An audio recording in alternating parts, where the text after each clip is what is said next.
and Mayor Matega. Present. We have a quorum, sir. Thank you. I ask for a motion for correction and approval of the agenda for tonight's meeting. Motion. Mr. DiGiulio's moved. Support by Mr. Keenan. I would like to move one item on the agenda because there's been a lot of emails coming to City Hall and there may be a lot of people that want to comment about it. But I'd like to move Ms. Folk's item to right after the approval of the minutes before the citizens' comments, that she wants to put some people on to discuss our community center. If there are no objections, we'll just change that order. Mr. Chairman, perhaps we would do that right after Mr. LaFon's presentation, because I don't imagine it'll take a long time. What do you think? That's fine. We'll move both them up and put his ahead of Ms. Folks. It seems like it, because I imagine Ms. Folks may take a little longer than Mr. LaFon. I'm certain that's the case. I'm sure the chief would appreciate it. Is there any objection? We'll make those two changes to the order of the agenda. Just a question, then both of those items will go before citizens' comments, right? On the agenda items? Yes. Okay. And that's to allow the citizens to comment on what has been presented? Yes. Okay. Right, thank you. Is there any other discussion? Hearing none, I'll ask for our vote. All in favor signify by aye. Aye. Opposed, same sign. That's carried. Ask for a motion on the approval of the minutes for January 28th, please. So moved. Support Mr. Hayes, supported by Mr. Templin. Is there any questions, comments, deletions, additions? Hearing none, I'll ask for the vote. All in favor signify by aye. Aye. Opposed, same sign. That's carried. Thank you. Chief LaFond, if you would come forward, please.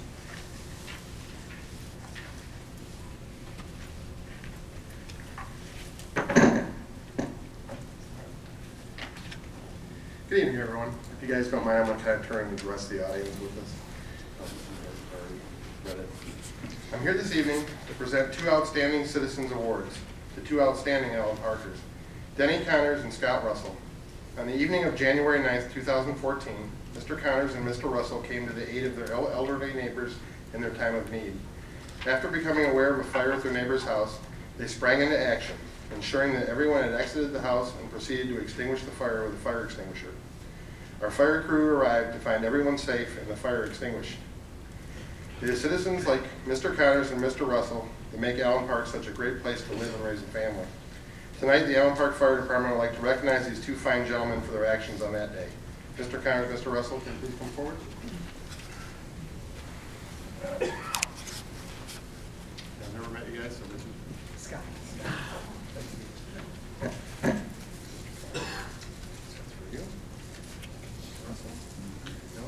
I just want to thank both of you gentlemen. And we were short-handed that day, and if you guys hadn't done what you've done, I don't know what would have happened that day. I appreciate it.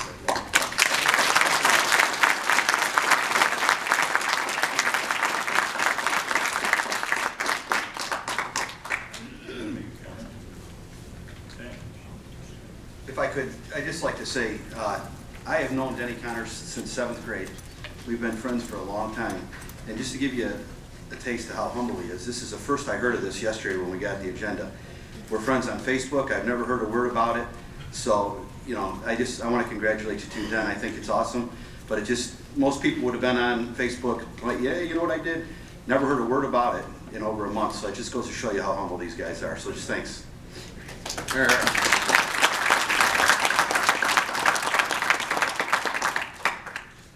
Go to Ms. Folks. Thank you, Mayor. In order to obtain a clear evaluation of the operations and administration of the community center, we decided to retain a consultant to go in and do an evaluation. We took the recommendation of the Michigan Recreation and Parks Association. Their recommendation was that we use Ron Ranke, and he is here tonight. He has spent a great deal of time in this field, particularly in Livonia. And so I would ask Ron Ranke to come up and share with the community, the mayor and the council, some of his findings, having completed his evaluation of the community center. Thank you. Thank you, Ms. Folks. And good evening, Mayor and members of the council and city clerk, treasurer. My name is Ron Ranke. I'm the president and owner of the Leisure Resource Group Incorporated. We're a consulting and management solution firm. And I'm going to go through the report and give you some of the highlights. We were contracted to complete an operations review of the Allen Park Community Center. Can everybody hear me? I may turn from time to time. The community center has been operated under a contract by Temple Entertainment Corporation since October of 2012. In June of 2013, Temple Entertainment Corporation conveyed the contract to another organization called Temple Entertainment Arena Corporation, or an S corporation, licensed or incorporated here in the state of Michigan. We made 5 visits to the Allen Park Community Center over a 3-week period beginning on December 16th and ending on January 4th, 2014. During these visits, we interviewed Dan Vasquez, Roberto Carta, and Carson Smith, and we spent some time with one of the staff members at the community center going over their computer program to see how they were doing their scheduling and the software that's used for that, and point of sale and registration. We requested information in writing and conveyed that in person and through emails, and the information collected was reviewed and was used in the generation of this operations review. In several instances, information was requested and it was not forthcoming despite multiple requests being made. In the instance where information requested was not received, it is our determination that the information does not exist. The City of Allen Park shared information with us, and we'd like to thank Carson Smith, Director of Parks and Recreation. He was a very, very great host and an asset in giving us background information, as well as serving as a witness to the on-site interviews with the members of Temple Entertainment and Arena Corporation. One of the offshoots of that is we've also included an inclusion of Allen Park's Parks and Recreation Department in the operation review. First, I'd like to address the contract between the City of Allen Park and Temple Entertainment Corporation is a standard contract regarding lease of a public facility. There are clauses in the contract that allow for termination by default. The contract may be transferred or assigned with previous consent of the city administration. That is in section 11 on page 9. It's my opinion as a layperson, I am not an attorney, but as a layperson on review of the contract and speaking to representatives of the City of Allen Park, Ms. Folks and Ms. Parker, the city was not notified as required in section 11 with a 60-day advance notice that the contract was going to be conveyed to another operator, nor were they given any of the documents in the time frame that they were needed to be after the contract was conveyed.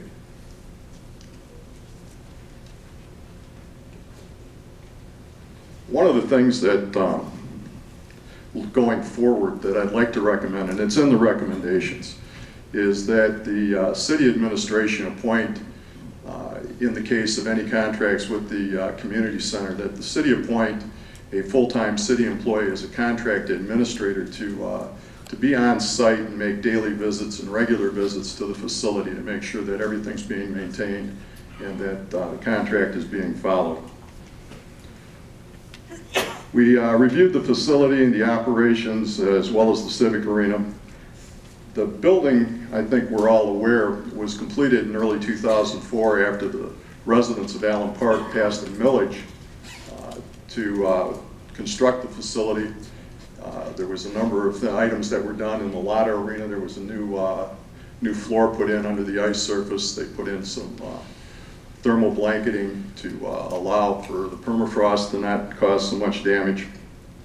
Community center is composed of the arena, the Hall of Fame area, a very large, expansive space at the entrance, a concession stand, meeting rooms, offices, a gymnasium, a walking track, and a fitness center.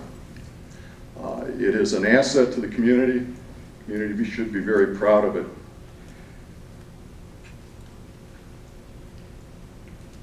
Yeah, as I'm going through this, the building is open daily and is generally operated from 7 a.m. to 11 p.m. 7 days a week, with the highest use periods being Monday through Friday after 4 p.m., Saturdays and Sundays. The community center houses the senior citizen program and a food program that's done through Wayne County, I believe, Meals on Wheels, as well as the transportation for seniors. Memberships are available for purchase, as well as classes and programs in the center as well. The arena is used by 2 high school hockey teams, a junior team in the Allen Park Hockey Association. Open skate programs and facility rentals amount for additional use. The gymnasium is used for classes, athletic leagues, and rentals. The building is cleaned daily, and there's a monthly preventative maintenance plan purportedly in place. A concerted effort must be made to keep the facility clean. A checklist needs to be developed and followed to ensure the building is meeting the expectations of the user. Follow-up is needed by the supervisory staff to keep the building clean. As it regards finance and insurance, the facility is currently being operated, as I stated earlier, by Temple Entertainment Arena Corporation. They are currently in a deficit situation due to an accounts payable that is in excess of $200,000. The bulk of that money is owed to Detroit Edison and a contracted employee.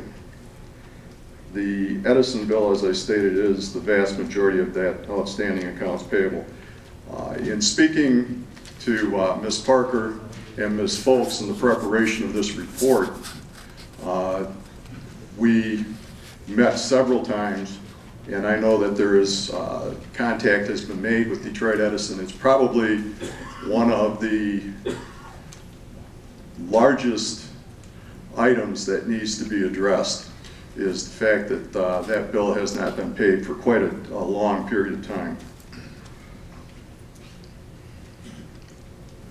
Up-to-date financial documents were difficult to obtain. The most recent that we received were from October of 2013. According to that document, the facility had a very small amount of revenue over expense in the month of October.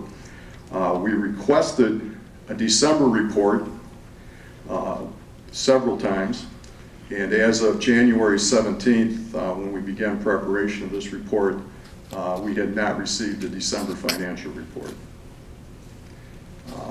The bookkeeping is done off-site by a bookkeeper who lives in another community, and all the records were at her home. In reviewing the fees that are charged, they are very reasonable. They're reflective of the community and the surrounding area. The facility did experience a drop in membership in October in 2012, when the building didn't open until October. Membership cards are issued, they're checked at the fitness desk, and they are currently not using any sort of photo identification for members. We requested a number of documents, including a business plan, organizational chart, mission or vision statement, a facility policies and procedures manual. These documents were not forthcoming and appear to be non-existent. The facility uses a readily available computer program that they pay on a monthly basis for. It's one of the better ones that I've seen, quite frankly, that doesn't cost an arm and a leg. It's by Easy Facility. It's used for point of sale, registration, memberships, building scheduling. It's very good, and it's quite up to date. In regard to insurance, it was stated by one of the management staff that a portion of the liability coverage is handled by the Amateur Athletic Union. a number of their programs and activities, their athletic activities. Mite hockey is handled through the AAU. In checking that, we called the AAU. They do have coverage. It's only for when the building is being used by an AAU program or activity by registered members of the AAU. We asked for additional information regarding insurance policies and we never received them.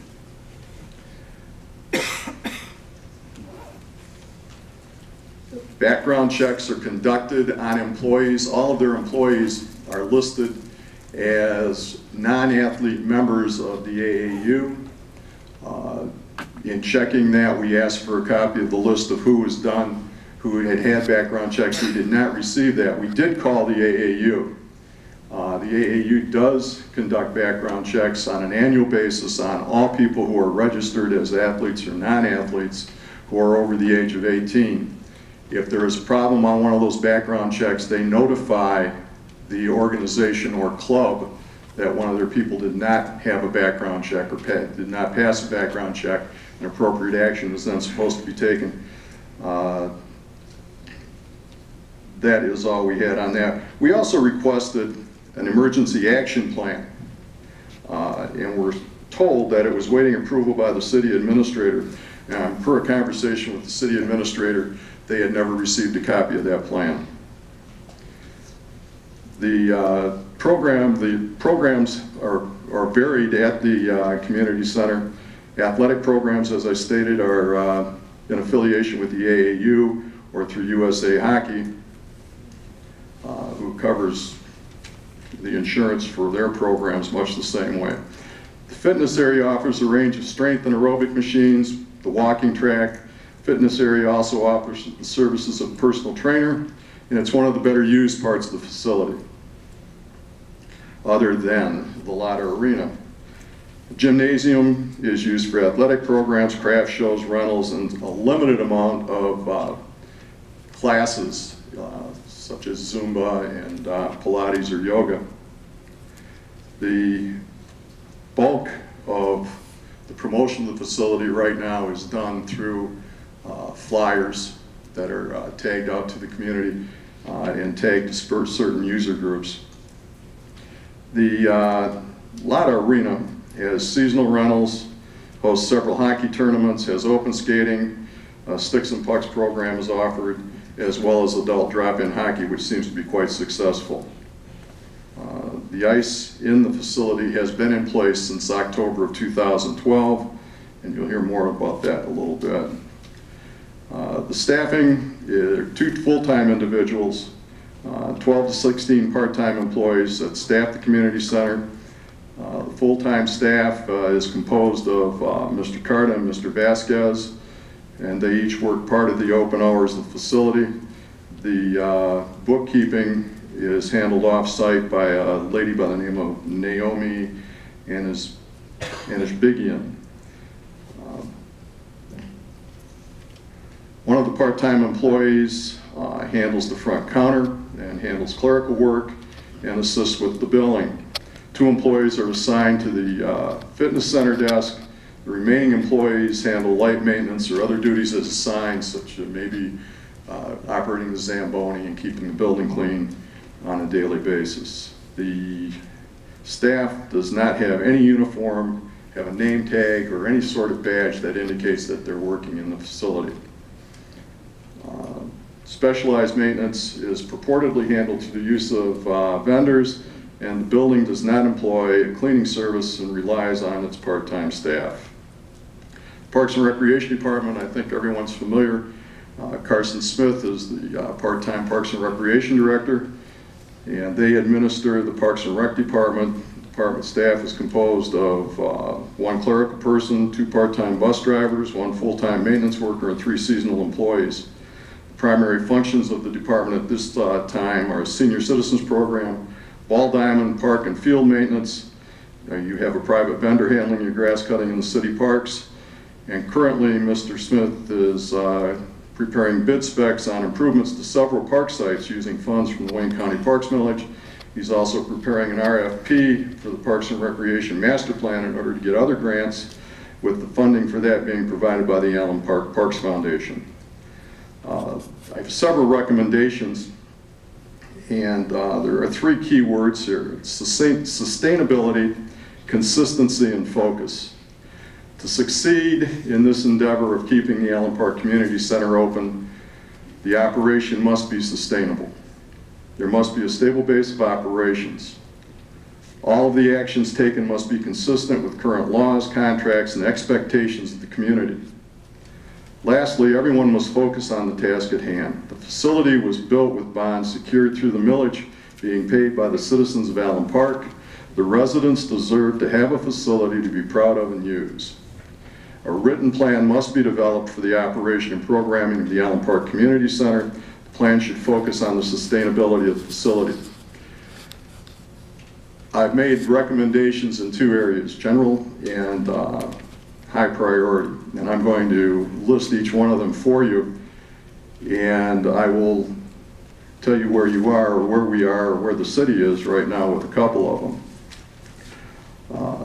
Negotiations with Detroit Edison must begin immediately, or the city may need to take the lead on that.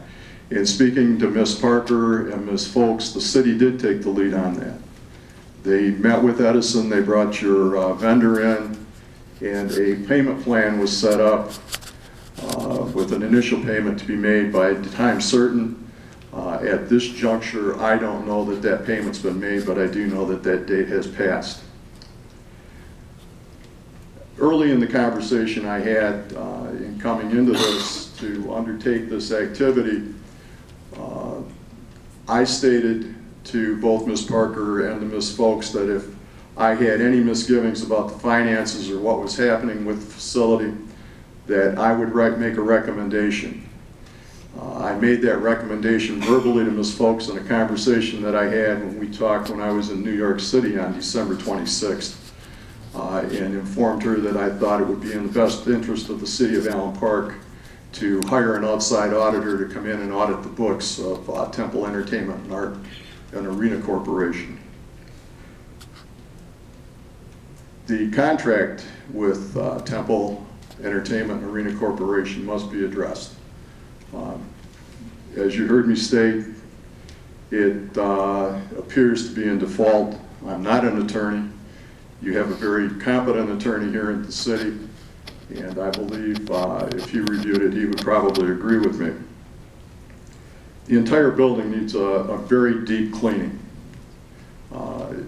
There were a number of things that were pointed out on the tours to the operators of the facility that needed to be addressed, but the building needs a good cleaning, a very, very good, thorough, deep cleaning. Controls or programs should be put in place to identify the members, the staff, and other users and their access to the facility. The facility needs to be better utilized during week time, daytime hours. A marketing plan needs to be adopted and followed. An emergency action plan needs to be developed and adopted.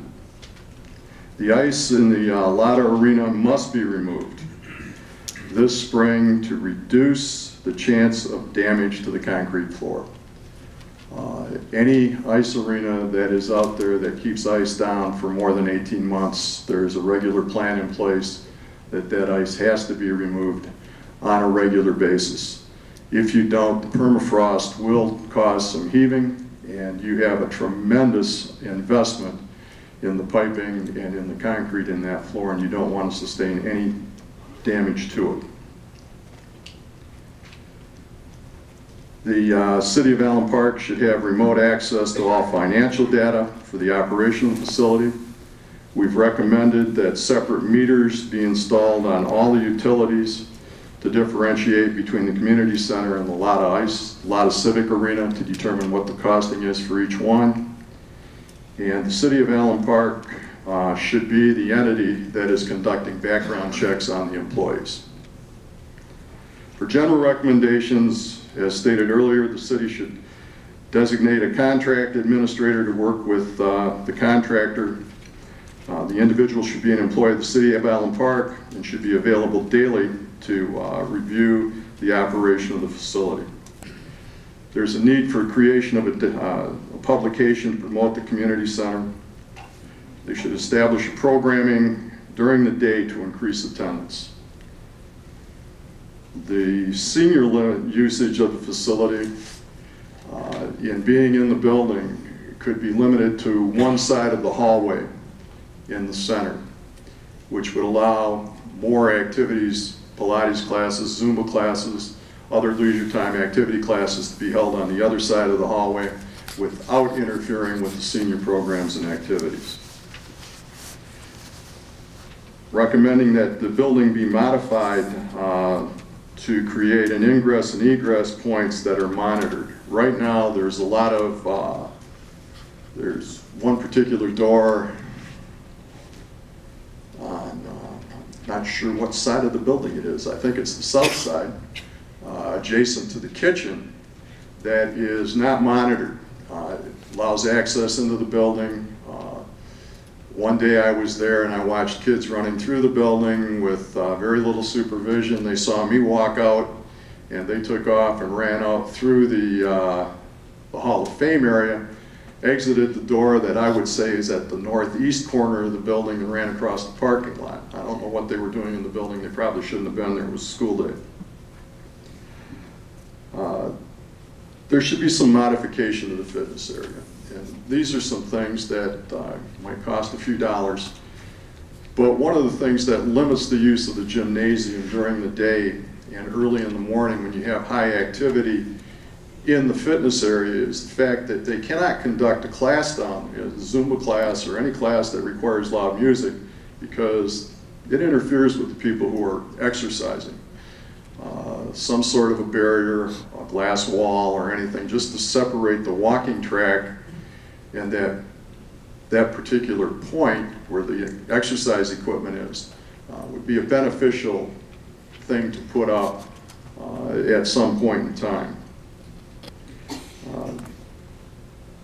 It seems to be, the current operation of the facility, a scattergun approach to how the programs are going and what's happening. And I think what they need to do, whatever operator would be in there, would need to focus on what your base operations are, what your key components of operating that facility are, and what key elements are needed there for programming. And then get those established and then build on those and not try to do everything at once. I understand this has already been done, that there's been a determination of what is on the community center electric meter.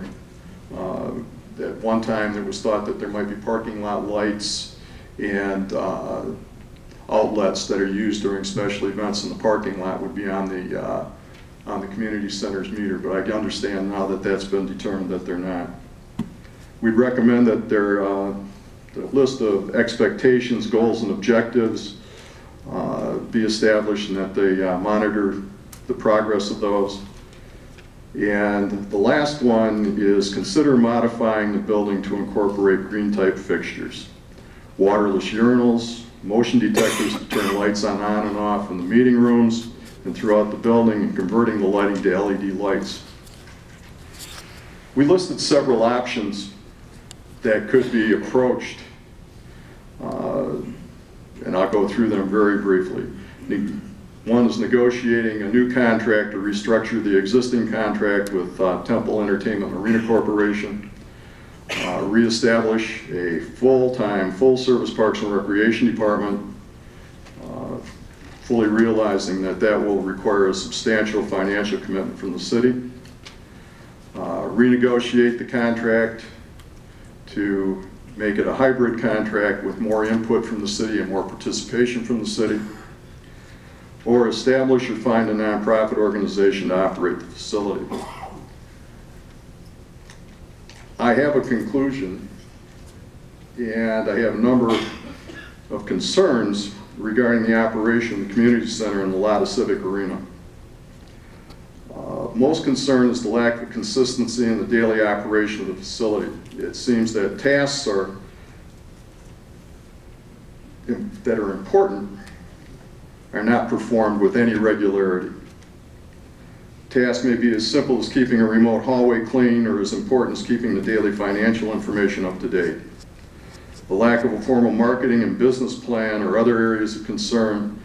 Without the plan, the business takes the shotgun approach rather than a systematic way to address the daily challenges of operating a building. There's a critical need for an emergency action plan for that facility. There also appears to be an absence of a sense of urgency in addressing the accounts payable situation that Temple Entertainment and Arena Corporation is now facing. It's my recommendation that the City of Allen Park maintain direct control of the finances as well as the operation of the community center and the Frank J. Lotta Civic Arena. I would propose the city reinstate a full-service Parks and Recreation Department to operate the community center and that a private-public partnership be established to operate the Lotta Civic Arena. Under this scenario, the city would collect all revenue and reimburse the arena operator's expenses to a predetermined maximum. The operator would also be paid a management fee or salary, and I have included copies of contracts that reflect that as part of the report. I'll now attempt to answer any questions that you might have. Thank you. Thank you, Mayor. What you've said is not something that I haven't heard or witnessed myself. I've been up there several times, wondering the condition of the building, the facility. I'm glad you addressed the egress and ingress. There's too much that one side of the street there. Anybody can come into the building. Some of these have been addressed to the Parks and Rec Commission. I've attended quite a few meetings with them as well on a monthly basis, as many as I could. The cleanliness of the building I've had discussions with both Dan and Bob on that as well. It's disheartening. We managed to keep the building open, but not to this expense. I've been in there the last couple months. The temperature inside the arena was absolutely freezing. I don't know if it got fixed at the last Parks and Rec meeting. They were informed that somebody was coming out to address that issue. There was inches of frost on the windows inside there and unbelievably cold temperatures. So I'm glad this review's been done. Did I make a mistake by letting Temple move in there? I don't know. I feel bad now because of the expenses that have incurred, and now we may be, the city may be responsible for them. I do like your suggestions, and hopefully moving forward we can keep it open. Well, Mr. Mayor, if I could just make one comment. I think that you have to look forward and move on from what you've heard me say today. In the council in 2012, when you entered into an agreement with Temple Entertainment Corporation, you did your due diligence. You did a very good job. It's the standard contract. It's the basis of a standard contract that's used pretty much anywhere in the state of Michigan that people are attempting to outsource facilities. And you had no idea that that contract would be conveyed to another operator during the course of its term, and you had no notice that it was being conveyed to anyone else. So I think that you did made a very good attempt and did a very good thing in keeping the facility open for the residents. That's my own personal opinion. It comes after working 40 years in municipal parks and recreation. I'm passionate about what I did for 40 years. I'm still passionate about it.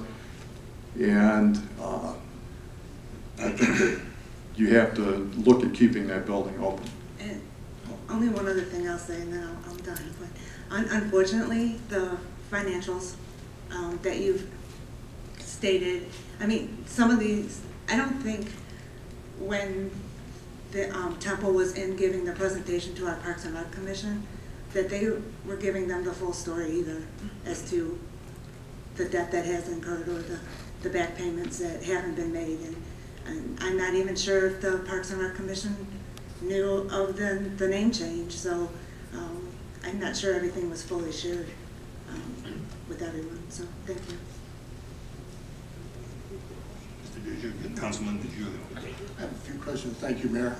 One, you've mentioned that an initial payment. How much was that for? It was supposed to be made, or it was made, but how much is it for? It is my understanding that,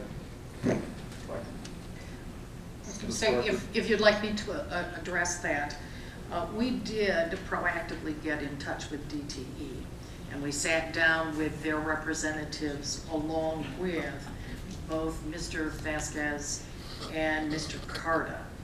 And we asked where we were at and if a payment plan had been put in place. And apparently DTE, unbeknownst to the city, had attempted to work with TEAC and develop a payment plan. However, the payments were not made on that plan. So with the assistance, of course, of the emergency manager's conversation with the DTE representatives, we asked them to give us an opportunity, or TEAC, to give them an opportunity with another payment plan, which they agreed to do. And the understanding after some discussion as to what would be an appropriate initial amount was $50,000 that was to be paid as kind of a down payment, if you will, within that first full week of February. I attempted to elicit information from TEAC as to whether or not that payment had been made. Having received no information from them, I called the DTE representative, and that individual did get back in touch with me after doing a little background search, and indicated that it had not been made. So at this time, I have asked the representative to look into transferring the service, not the debt, but the service, into the city's name. So they are attempting to work on that presently.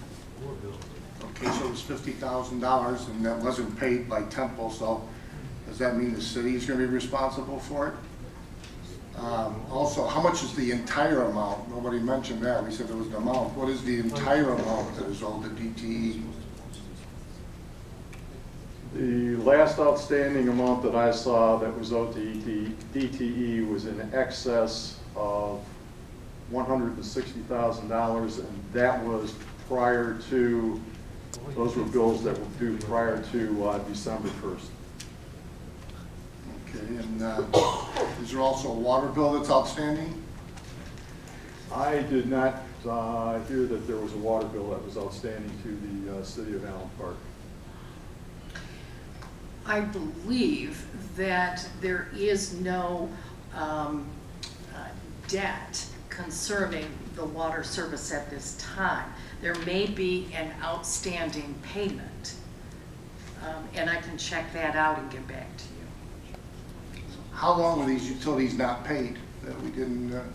Was anybody watching to make sure that if something went past 3 months? That I would say that the bill had not been paid since Temple Entertainment took the building over in October of 2012. so nobody was watching over the store? Whose responsibility would that be to watch over the store and make sure the bills are getting paid? TEAC. We spoke with DTE about whether or not they should have contacted the city, and they indicated that they cannot do so because that account was in another entity's name, which is why we did not receive the information. Does the city have a role in this, taking care of the community center? Do we have any input in it, or do we have any watchdog?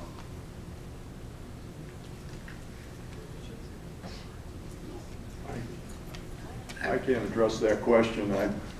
I think that's why we're here tonight. That's what the city has been doing in obtaining the services of this consultant to give us some feedback in a comprehensive evaluation so that we can begin to look at how we're going to move forward and to put the community center back on the track. As city administrator, Ms. Folks, do you get a report from, say, Carson Smith or anybody else at the community center? I mean, do you get every 3 months or every month, or do you get something saying this is what's going on, or this is how we feel it's going on? They were under contract, TEAC, and it's my understanding that the director of Parks and Recreation was not tasked as a contract implementation administrator. Okay, this is my last question. When did you or anybody here in the city first become aware of this huge debt at the community center? When did this happen? When was the first time somebody was aware of it? To the best of my ability, it would have been sometime in October or November when there was an incident at the arena and there were some questions that were being asked. And shortly after that is when I was contacted to undertake an operations review of the facility. So since October, we've known there was a big problem financially with the community center. We did nothing about it for 4 months. Well, I mean, you're there, and I appreciate what you've done, what you've told us tonight, and I appreciate giving the figures that are. You said something about an employee who was owed a large amount of money too. I heard you say that. I understand that there's an employee who did some contract work, a former employee who did some contract work for them. That is owed a fairly large sum of money. I believe it's under $35,000 or $40,000 for work that he. Can you mention his name? I don't know. You don't know his name? Okay, so there's an employee that's owed $35,000 or $40,000 that hasn't been paid? That's, again, that's Temple Entertainment Art Arena Corporation. Okay. Thank you very much for your time and your presentation. Any other questions from the council? Sir, I'd ask a couple if I may. In the course of your evaluation, did you compare and contrast functioning between this operation and the prior operation? Because many of the things you mentioned were similarly in effect under the old operation. For example, the egress and ingress hasn't changed. The monitoring hasn't changed. They didn't have photo ID badges in the recreation center before. They don't have them now. Some of the issues with a emergency plan, I think I heard somebody say that the Parks and Recreation Commission was supposed to have had some kind of a master plan. I don't know if that's what you're talking about or if this is something else, and they didn't have that either. So there's been problems, and the reason I think that this council was so anxious to be shed of this problem is because it was hemorrhaging money. And I think we probably, I'll admit my own short-sightedness. I felt like, hell, if we get out of this thing, let's let somebody else run it, assuming that they knew what they were doing. And I'm not criticizing them. I don't know anything about them.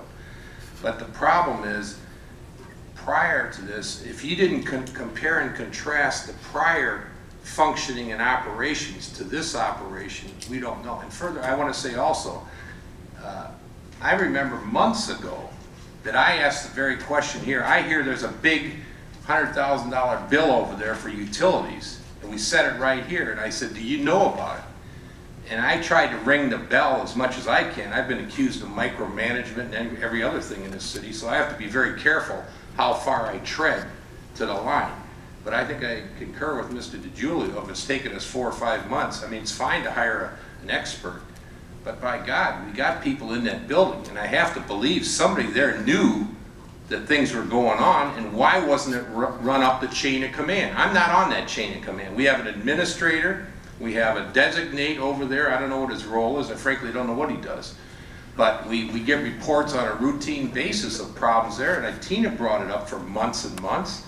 Others brought it up for months and months, and now suddenly, wow, we got a crisis on our hands. I think we saw this staring us in the face. I take my part of the blame for approving the thing in the first place, because I don't think we did our due diligence, frankly. I don't think we did enough. And we were on notice that the contract, maybe not legal notice from the technical legal sense, but we all knew that they changed operators early on. A few months after they got there, they changed organizations. Several people got up here and said there's a new operation. They're not incorporated in this city or whatever. We don't even know how they're incorporated. So I don't want to kick these guys while they're down that bad. Maybe they deserve to be kicked a little bit.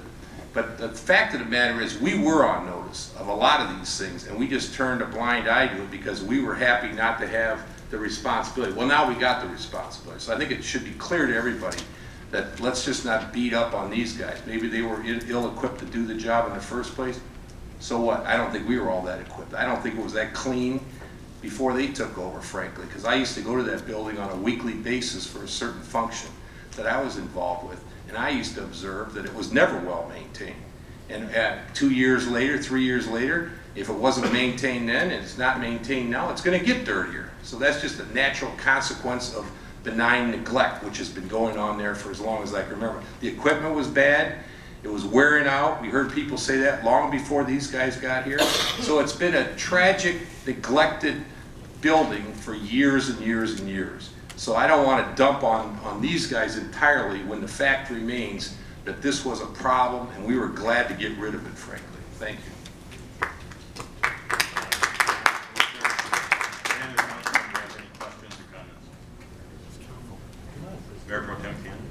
Yeah, just really a couple comments and a couple questions. I guess I'll start with the questions. First of all, it was stated that they never did have photo badges. They actually did. I was a member of the fitness center, and it used to be at one point when you would go in, I would swipe my badge and my picture would come up on a monitor right there. Is that system broke, do you know? Why do we not have that anymore? I was told that the system was not operational, that they were not using it. They just went with a regular badge and they abandoned using the photo ID badges. We suggested when we were talking to the vendors that they should go back and do that. And so you're not sure that it's still in place? I don't believe it's being used right now. And I'll make a statement, but it's also a question. One of the things, for those of us that attended a lot of the meetings leading up to this, that was appealing from this group, and I understand that there was 4 people at the beginning. The 2 people were more from, Temple, Masonic Temple downtown. They were more the finance guys. Then you had a guy that was more of an operational guy and a guy that was going to handle, the running of it and what have you. But one of the reasons why the 2 guys that supposedly left were involved, where they claimed that they had a lot of opportunities through the Masonic Temple to bring small events in that were too small for the Masonic Temple that would fit into the rink. They talked about boxing, they talked about roller derby, they talked about small concerts. I believe they said that the arena could seat somewhere in the neighborhood of 15 to 3,000, depending on the type of event and what have you. I only know of one event that took place, and that was in the gym area. But is that a viable option? I mean, that was one of the things that, see, as other people said tonight, the city was hemorrhaging money when we got rid of it, and we knew that. So we were mindful when we were looking at people, because we did have other offers, we didn't want to set somebody up for failure. I mean, obviously, if we knew what the water bill was, we knew what the electric bill was. So we were looking for somebody that had a plan to be able to come in, and that's why I would kind of defend what Tina said. I don't look at it as something that we didn't do our due diligence. We were trying to get somebody that had a plan to bring in revenue, not just to take it over and, like some people thought that they just get rid of the union labor and, you don't cut $200,000 with union, just, cutting a few labor heads. But by bringing in other alternatives to use the rink, especially in the summertime when there's not a lot of hockey going on and what have you. So, I guess the statement aspect of it is that we were impressed by this group, all 4 of them, because they did have an alternate plan to bring in more revenue to try to make the thing a viable option as a separate entity. And do you see that as something that we should look at going forward? I believe, and I was involved with, I worked for the city of Livonia for over 30 years. When I retired, I was the superintendent of Parks and Recreation there. I've been in that position for nearly 26. In response to your question, yes, they are viable alternatives that you can use an ice arena with the ice surface out for any type of indoor activity. We have hosted, in Livonia, we hosted boxing matches. We had wrestling matches. We had concerts. Every year, the Livonia Anniversary Committee uses the building on 3 separate nights, or 2 separate nights now, for activities inside. Taste of Livonia, youth activities. Building an indoor ice arena can be used for virtually anything that you want it to be used for. Inline skating in the summertime, floor hockey. You're only limited by your, this is not going to sound good, but I'm going to say it anyway, lack of imagination as to what you want to use that shell for. My last question for you, and it's kind of semantics, but you stated that October or November is when you believe that the problems got to the point where everybody was aware of it. At what point, you mentioned that you had a conversation with the administrator on December 26th, I think, in your opening statements, as to making a recommendation, which leads me to believe that you had been doing some visitation prior to that. So at what point did you get involved in that October-November scheme? That October-November scheme, the city administrator called me, I believe, well, Michigan Recreation and Park Association called me first and said that they had submitted my name to the city administrator and the emergency manager to come in as a consultant to review the operation here in Allen Park. And that was in November. And my reference to the October date goes back to the only financial information that I received was the October financial report. As I came here, the first visit to the facility was on December 16th. It was Monday. I spent between 4 and 6 hours here that day. I came back on the 17th. The 18th I had a prior commitment, and I was here the 19th. And the 20th I was not here. And I was in New York, and I received a phone call from Ms. Parker, or Ms. Folks, about 11:30 in the morning. I can tell you I was sitting in a parking lot out on Long Island with my son and my wife. And we had a discussion, and when she told me that they had gotten another bill from Edison and they'd been copied on it, my comment at that point in time was I believed that I firmly believed it, and I believe it today, that an outside auditor needed to come in and take a look at the books. And I'm not casting aspersions on anyone when I say that. I think that the books needed to be reviewed.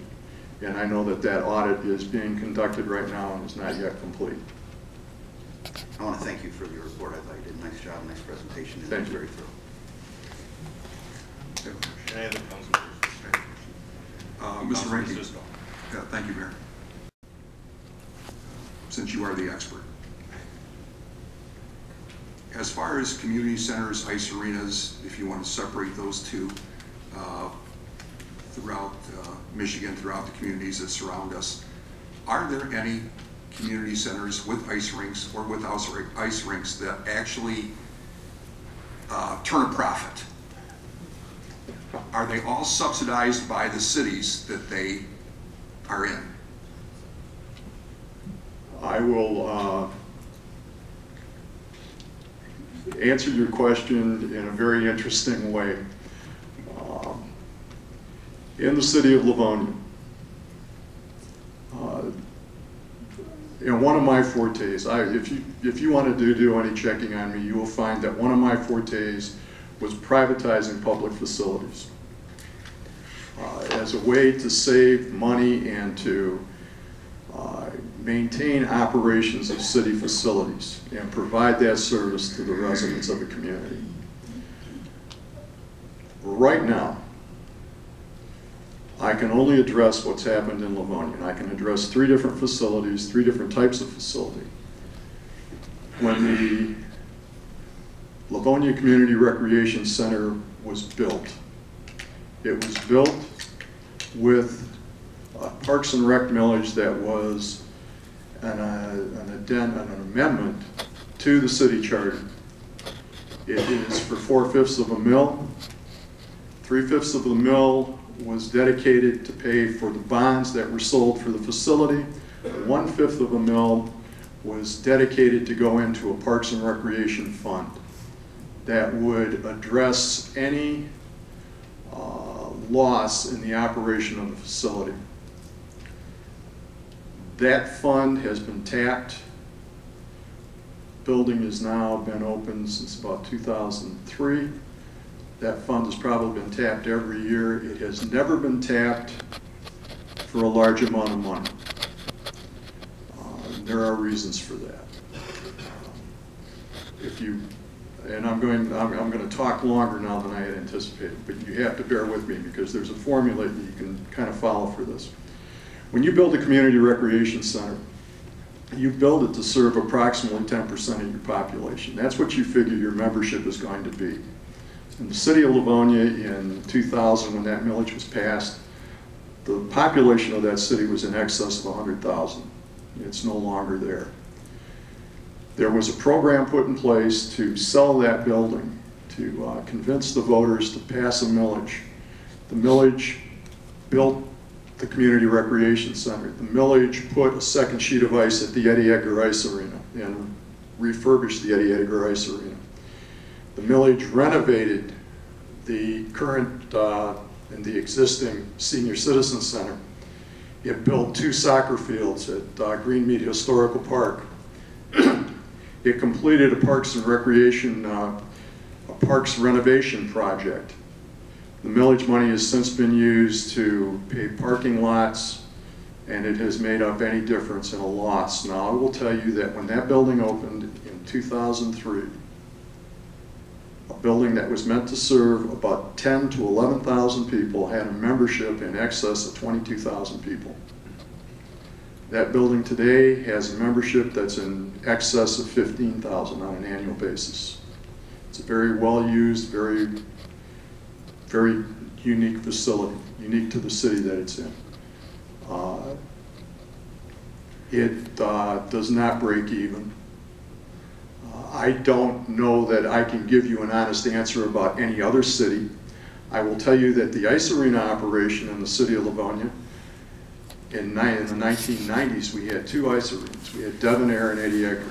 Devonair was leased to the Livonia Hockey Association, a nonprofit 501c3 organization that operates the hockey program. We turned that building over to them, went under a contract that they would operate the facility, they would take care of all capital improvements inside the facility, and that they would keep us informed as to what was going on, and we would maintain the parking lot, and we would maintain the exterior of the structure and the roof as a city. When we put the addition onto Eddie Edgar Ice Arena, we decided that it was time to get out of that building also, and we offered it to the Hockey Association. We actually put it out for bid. The Hockey Association made the best offer. They operate the facility. They take care of all capital improvements on the interior of the building. The city pays the bonds. The city maintains the exterior of the facility and the grounds surrounding it and the parking lots.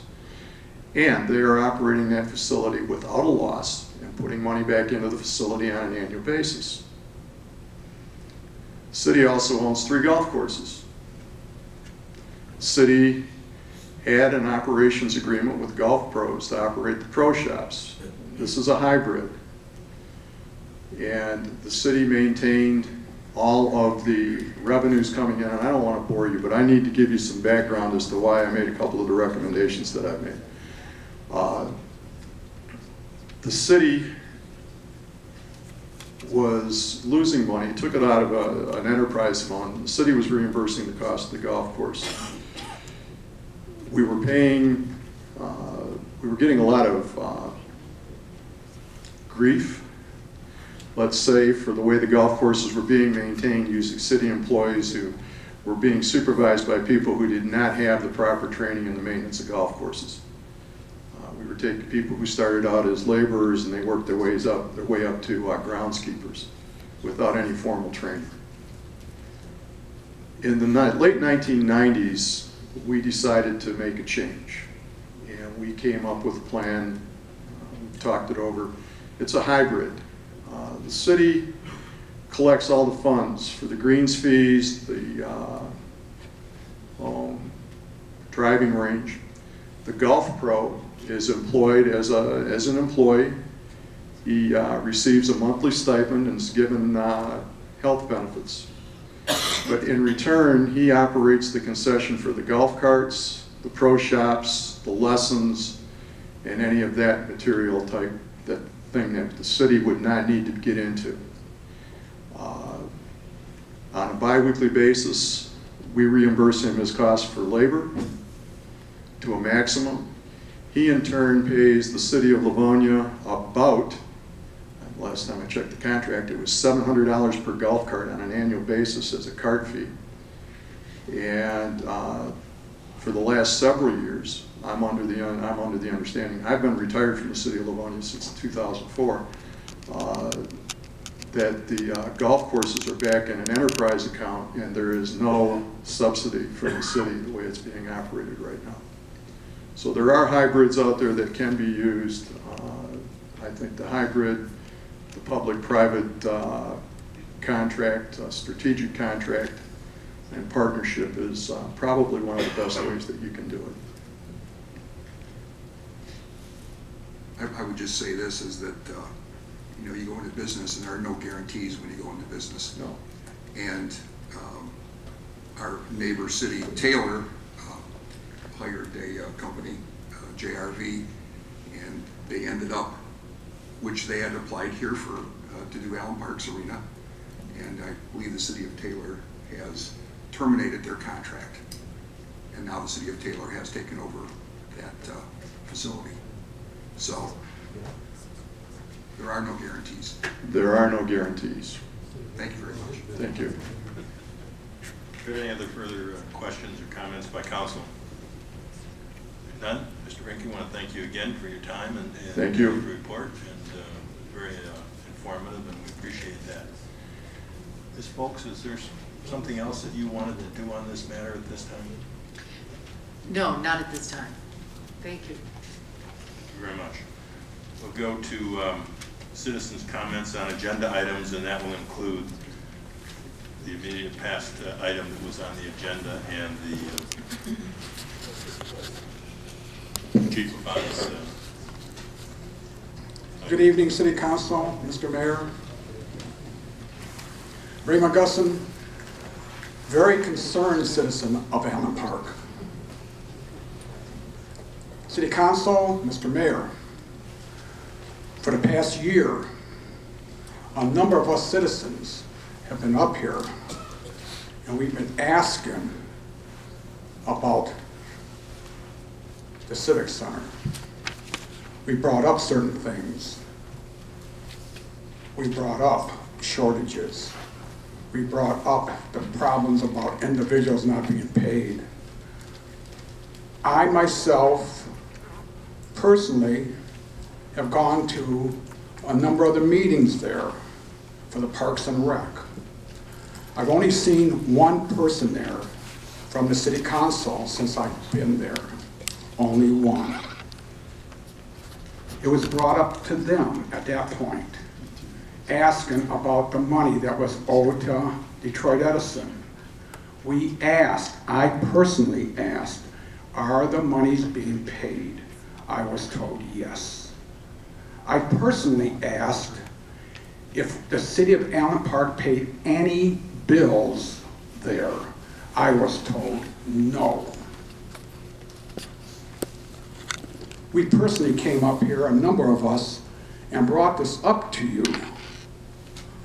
We are concerned citizens. I'm not only up here just to bitch. And that's how sometimes we are treated. I am not running for city council or mayor. I'm very concerned. We brought this up. Who's in charge of that building over there? Who runs it? City council? Mr. Mayor? and I know you can't make a comment now, but I'll make my comment. It was brought up. Who's in charge over there? I was worried, and I brought it up, that if we don't pay the bills, can Detroit Edison take that property from us? Oh no, the bills are being paid. It was brought up how dirty it was, the sanitation problems. We were blown off, and I hate to say it in that way. I'm very concerned, like a number of us citizens are. What are we going to do? Who's going to take the charge? And yes, we were losing money even before Templeton Entertainment took over. We need to run it like a business. But please, when we come up here, we're concerned. Thank you very much. Yeah, Matt Tracy. I would just like to say that, you know, of all the things I hear about the Civic Center, if it ain't clean, that's gross. You know, what I used to tell my workers was, if you're leaning, you can be cleaning. And if that place isn't spotless, that's just gross. I mean, we got to start with cleaning the place. Now, the reason I came up here, since we don't seem to be televising these anymore, are we televising tonight? Okay. I guess my comment / question is on the minutes. Okay. We as citizens don't know what the minutes say. And it seems like it's selective as to what makes the newspaper what part of these meetings. So my question is, do the official minutes of the last meeting, do they include that council has proclaimed Egan and Albright liars?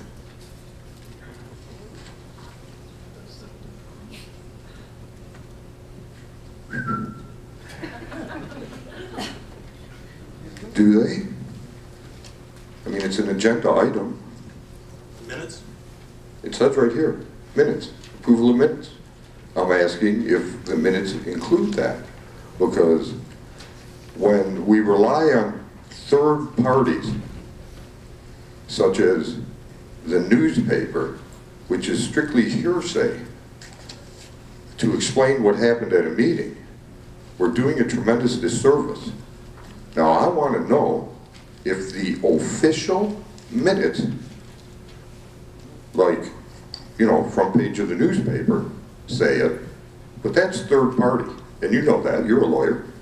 I want to know if the official minutes state that Egan and Albright were declared liars.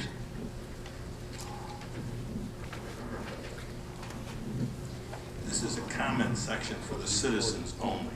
I am a citizen. You're the one that's decided you won't answer any questions. It's not a rule. It's just something you've chosen to do because the answers are so painful for you. That's a shame that the citizens get shortchanged because the answers are so painful, but it doesn't deny the truth.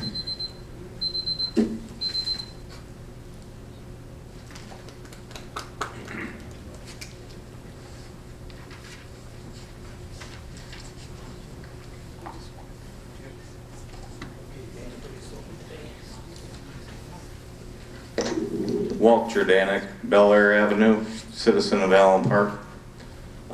Through the chair, I'd like to know if I could ask Ms. Folks a question? Not at this point. Oh, okay, that's right, this is comments. Comment. I believe the report that we just heard about the community center, I agree with you, was an excellent report.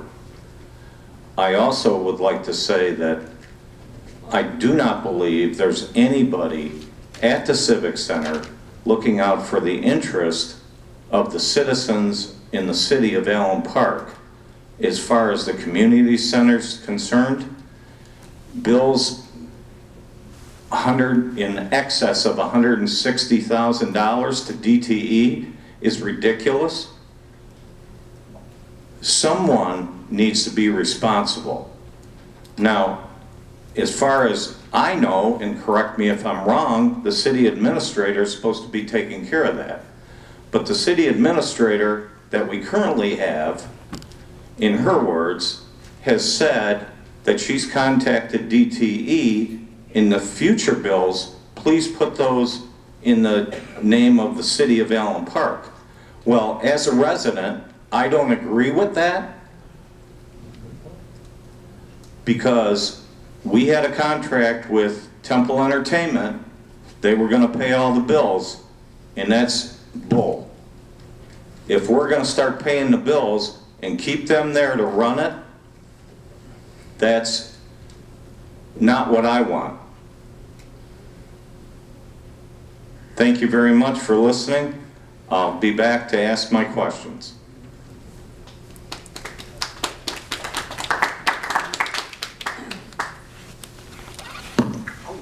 Good evening. My name is Kathy Milberg. I'm a resident of Allen Park, and I used the facility, for quite a while, and saw kind of the deterioration. And I guess my comment is that there was a concern then, and it's even more heightened now, in terms of the liability for the city of Allen Park and the danger to the people who use that, which would be the citizens.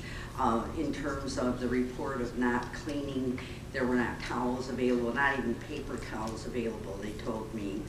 And I said, have you not heard of MRSA and the schools that have been closed, and deep cleaning and lawsuits of people who are, perhaps exposed to this? The bleeding out of revenue, because I witnessed many, many, many times, nobody goes in there and scan. You get your little card and you're supposed to scan it. I'd see groups of kids come in, nobody's over there, everybody's using the facility, and you have to wonder who's actually really paying for it. And that no one was in that little office, because I said, well, I won't get into all that. But I mean, what I'm hearing this gentleman say, and I didn't hear, I think that we need to hear more, or you need to look into it, is the insurance policy that they're carrying. Because I'm going to assume that if somebody's injured and the lack of emergency plan and issues like that, and the city's full knowledge of it, sets the city at risk. Knowing that, allowing them to operate it under those conditions and not having adequate insurance to cover an injury or something. And again, I've seen the kids playing on the gym equipment. They come with the parents who are not watching them. No one in the facility says anything. No one's up in that office when you're walking around the track, that if somebody had a heart attack or there was an injury, there'd be no one there to call 911 or administer first aid. So I love the place, but I mean, I kind of gave up, as you guys can see, using it because of the issues. Yeah, 20 pounds later, seriously, that, and so those are issues, and I mean, I think the people who use it, and more people would use it if the quality of conditions was increased and it was run well. So thanks, and it's a tough issue, but I think it's something that we need and we need to deal with. So thank you.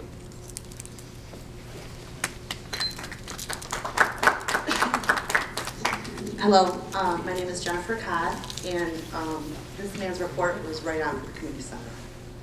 I agree, it was a very good report. We have had kids in the community center who have stepped on glass in there. Sewing needles were classes, I believe, the senior citizens may have had classes in there where they were sewing. And the kids are barefoot in there. There's karate kids in there, there's yoga, there's gymnastics. Sometimes tech has liked to overbook their space there, and they put gymnastic kids in the hallway over where the incident took place in November, and make a class over there on the side of the arena, which is not technically a room. But as a citizen, we pay for these classes, and we're going to have a room there in that space that we're gonna use, and that's where we would go to every week. But they have changed it around sometimes and done that. I can't confirm anything, but I have been told that people are not being paid over there. That there's been issues, you know, they're trying to make it up here and there. You know, it's hearsay coming from somebody, but it has been told to me, and you know, things like that. So, and the other question is, I don't know if like DTE can put a lien on that property for the bill not being paid over there, or if also the contractor could put a lien on the property, the one that's owed the $35,000, right? I don't remember what the number was, but I don't know if he could put a lien on the property for that. So, just something to think about.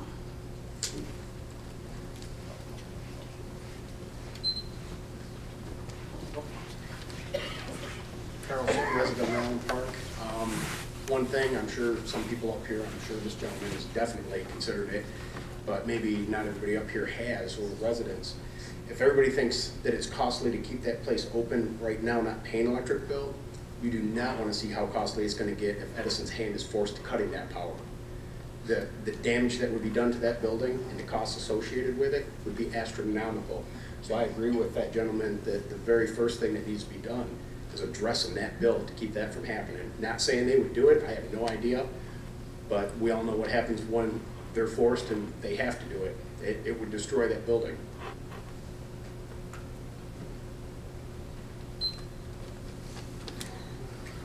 Hi, my name is Marcy DiGiulio, and I got a couple questions. How much did we pay him? I'm just curious, how much? Mr. DiGiulio, you can comment at this point. If you want questions, come back at the end of, we'll do it at that session. Oh, okay. And I don't know if any of you have seen Facebook. I know Mr. Keenan's on there, and you know, we had the van that runs at the community center. Someone took a picture of it, and it was idling. I don't know who the driver is that works there. It was idling in their driveway for 4 hours. And I know when I was on council, the drivers would go back and help clean up the place. I would like to know, what is Carson's role there? Is he a liaison between the city? And maybe here's my question. What are we paying him $30 an hour, 30 hours a week for? What is his role? I was under the understanding that he was a liaison between the city and Temple. And also, again, it's a friend and family plan thing going on again. You can't have somebody watching a group or looking out for the citizens' interest when they have Temple hire Carson's daughter. You can't do these things. You know, we spent a lot of money and a lot of effort getting that community center built. I mean, I remember how much effort went into it. And to let it go down to what it has become is horrible. I mean, I have a child. He likes to go there. I don't want him to go there. I don't want him to get shot. I don't want him to get a disease from it not being clean. We are paying people, the city is paying that driver to sit for 4 hours every day in his driveway with the van running. We are paying Carson, and I got nothing against Carson. I mean, he's the nicest guy in the world. I don't care if he's nice or not. We're paying him $30 an hour, 30 hours a week. He should be watching over that place. That's why he's there. Okay, thank you.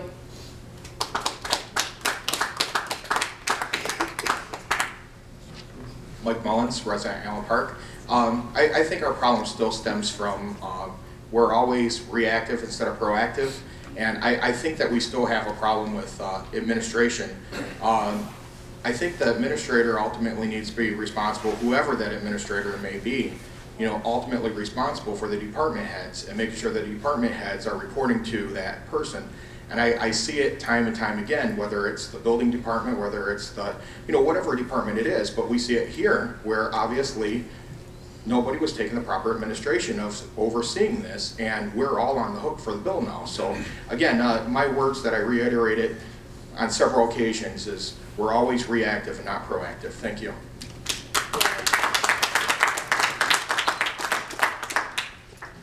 Kevin Tanner, Allen Park resident. The Civic Center is really dirty. I used to work out there. I quit working out there because it was so dirty. The temperature there were probably close to freezing. It's just not a safe, fun area. We need to keep it going for high school students and kids, just keep them active and give them a place to go instead of causing crime on the streets. Thank you. Yeah.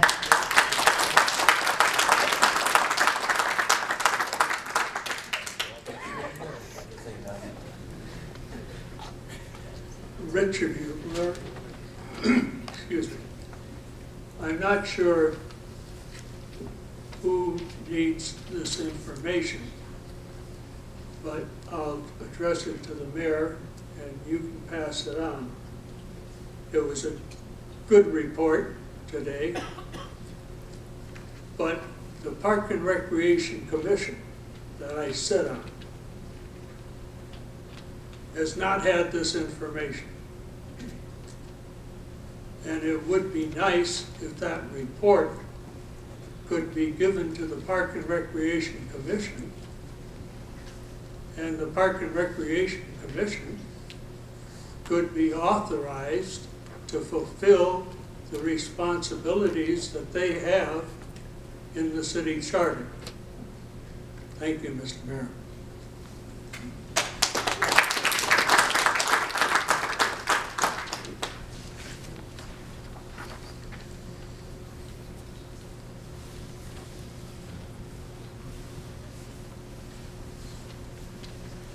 Bruce Aberkern, Allen Park, and I've been involved in the city in some capacity or another for over 40 years now.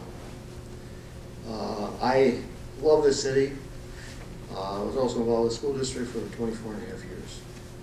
And what I sit back and see is just such a tremendous amount of talent, and we just don't put it to use. There's so many people that like to complain or bring out other things. I'll tell you something, we have a darn good mayor and council. 7 people. We have an outstanding city treasurer, city clerk, city controller, emergency manager, and tons of people. And I've seen the good in this city. But for whatever reason, we have not been able to focus on this and improve the city, make it the gem that it's supposed to be. Over the summer, I had an opportunity to take Ms. Parker on a tour of a number of the parks. And of course, being very familiar with the parks, I took her to the worst park first. And that was the Humpty Dumpty tot lot. She looked at it and you couldn't believe how bad it is and how dangerous it is and whatever. Well, we worked together with the Parks and Rec Foundation to go with money and mulch. In fact, we bought the mulch for about 11 parks. And we picked a Saturday in August. And some of the neighbors, and it was a former commissioner who actually lives behind there who had brought it to my attention last January about what a disgrace this park is. People came out, and I'll tell you, the neighbors saw all this action in the park, and they kept coming out in droves to clean the park up. And by the end of the month, somebody volunteered, to not only do all the painting of the equipment. In fact, Bob Turner was down there with a pair of head shears, cutting things. It was a totally different park. Again, people getting together. We have a group called the Allen Parkers who have gone out there, planted flowers, and are planning to do more flowers throughout the city at the Welcome Thing.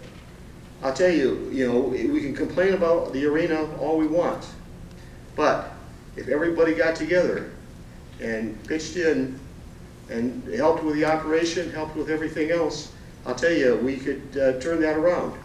Or we could sit out and worry about whether we're going to be able to keep it open or whatever.